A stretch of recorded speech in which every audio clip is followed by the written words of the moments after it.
Hello everyone, welcome back to my channel. आज हम बड़े टाइम बाद मिल रहे हैं आपके साथ। Let's start with the topic staffing. कुछ रीजंस के कारण मैं वीडियो नहीं अपलोड कर सकी। Let's start with the topic staffing. Staffing क्या होता है? Staffing means putting the people to jobs. ठीक है, स्टाफिंग मीन्स क्या है कि एक राइट पर्सन को राइट जॉब देना अकॉर्डिंग टू देयर क्वालिफिकेशन। ठीक है, अकॉर्डिंग क्वालिफिकेशन एक पर्सन को, एक एम्प्लॉय को पर्टिकुलर जॉब देनी। ठीक है, अगर हम कंपनी में अपॉइंट कर रहे हैं कोई एम्प्लॉय, ठीक है, तो हम सबसे पहले क्या देखेंगे? उसकी क्वालिफिकेशन, उसी के अकॉर्डिंग हम उसको जॉब अपॉइंट करेंगे। ठीक है, ये नहीं है कि पर्सन जो है 12th पास है और जो हम उसको जॉब के लिए अपॉइंट कर रहे हैं वो है मास्टर या मैनेजर की पोस्ट के लिए। नो, तो हर पर्सन को अपॉइंट किया जाता है according to their qualification. Staffing means putting the people to jobs. It begins with human resource planning. ठीक है, जो स्टाफिंग है वो human resource planning. Human resource कौन है इसमें? एम्प्लॉयज। एम्प्लॉयज की प्रॉपर प्लानिंग करी जाती है इसमें कि कौन सा पर्सन एम्प्लॉय, कौन सा एम्प्लॉय अपॉइंट करना है अकॉर्डिंग कैसे? क्वालिफिकेशन के अकॉर्डिंग। ठीक है, उसके बाद उनकी रिक्रूटमेंट कैसे करनी है, उनकी सिलेक्शन कैसे करनी है, उनको ट्रेनिंग कैसे देनी है, एंड ठीक है, all these steps are involve in the staffing. ठीक है, तो it begins with human resource planning. Human resource मैंने बता दिया, ह्यूमन रिसोर्स किसकी बात कर रहा है? एम्प्लॉयज की बात कर रहा है। And includes different functions. I have already explained you कि किस तरह एम्प्लॉयज की रिक्रूटमेंट करनी, किस तरह सिलेक्शन करनी, किस तरह से उनको ट्रेनिंग प्रोवाइड करनी, and promotion and performance appraisal of workforce. कैसे एम्प्लॉयज की प्रमोशन करनी, कैसे ट्रांसफर करनी, ये सब हम स्टाफिंग में अब पढ़ेंगे। इसके बाद हम डिस्कस करेंगे एडवांटेजेस और इम्पोर्टेंस। ठीक है, करो। Next we will discuss the importance of staffing. You can say features of staffing और you can say the advantages of staffing. Let's start with the first point, obtaining competent personnel.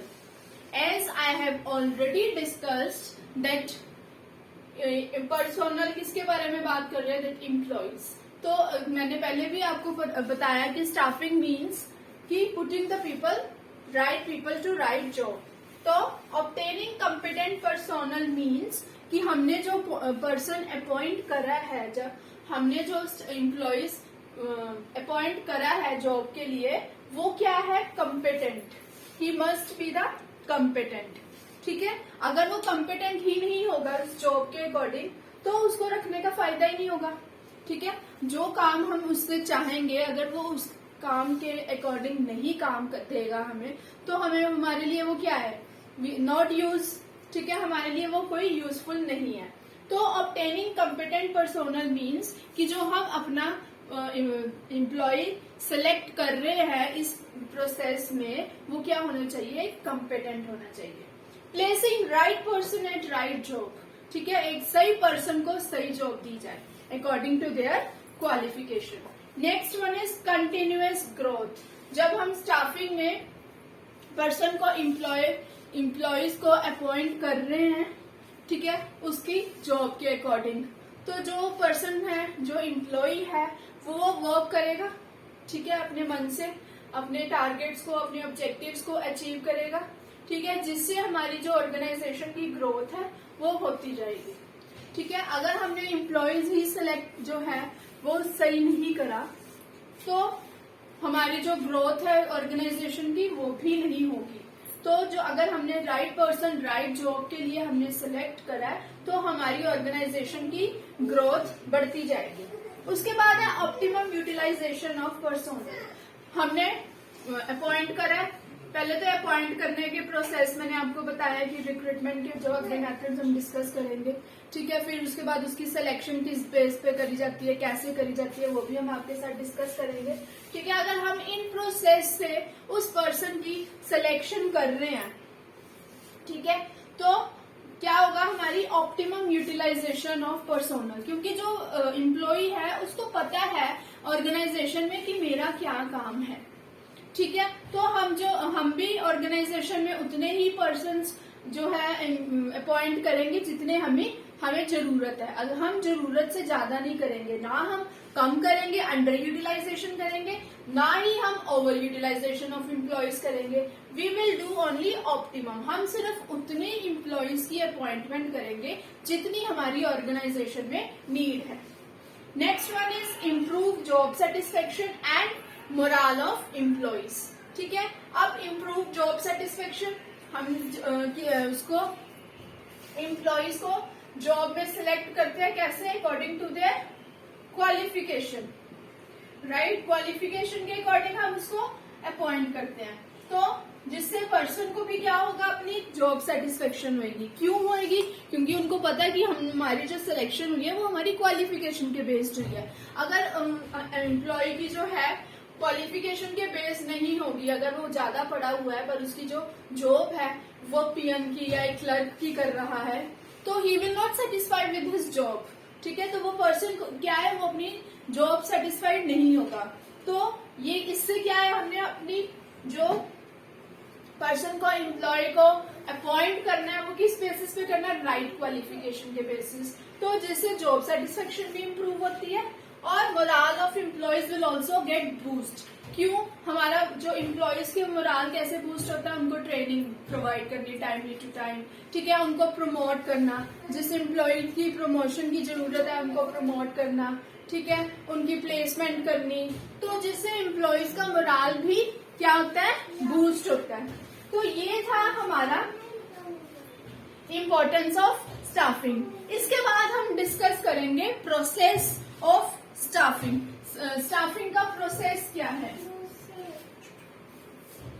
Next we will discuss the process of staffing. Staffing का process क्या है, अगर हम person को appoint कर रहे हैं तो किस अकॉर्डिंग हम कर रहे हैं, उसका क्या प्रोसेस है वो हम डिस्कस करेंगे। Number 1 is estimating man power requirement. सबसे पहले हम देख लेंगे कि हमारी ऑर्गेनाइजेशन में कितने एम्प्लॉयज हमें जरूरी है, ठीक है, हम उसी के अकॉर्डिंग अपॉइंट करेंगे। अगर हमें 10 एम्प्लॉयज की जरूरत है तो we will appoint 10 employees only, we will not appoint 20 employees, ठीक है। तो हम एस्टिमेट करेंगे, man power is used for employees, तो हम एस्टिमेट लगाएंगे कि हमें कितने नंबर ऑफ एम्प्लॉयज अपनी ऑर्गेनाइजेशन में जरूरी है, कैसी टाइप ऑफ एम्प्लॉयज हमें जरूरी है, कि हमने अगर एम्प्लॉयज को सिलेक्ट करना है क्वालिफिकेशन के अकॉर्डिंग तो हमें सब इन दो चीजों का ध्यान रखना पड़ेगा। First one is number of employees and type of employees, कि किस तरह के हमें एम्प्लॉयज हैं। तो फर्स्ट स्टेप हमें क्या देखना पड़ेगा, एस्टिमेशन मैन पावर रिक्वायरमेंट, ठीक है। Second one is recruitment. अब रिक्रूटमेंट में क्या है, अब कहीं चले जाओ आप, तो पहले आप सबसे पहले क्या देते हो, अपना रिज्यूम, सीवी, ठीक है, अपना सीवी देते हो, तो वो आपका सीवी अपने पास लेके रख लेते हैं। जब उनको लगता है तो वो क्या करते हैं, आपको कॉल कर लेते हैं कि that we will take interview on this date, तो वो टाइमिंग्स जो है सारी वो सेटिंग कर लेते हैं।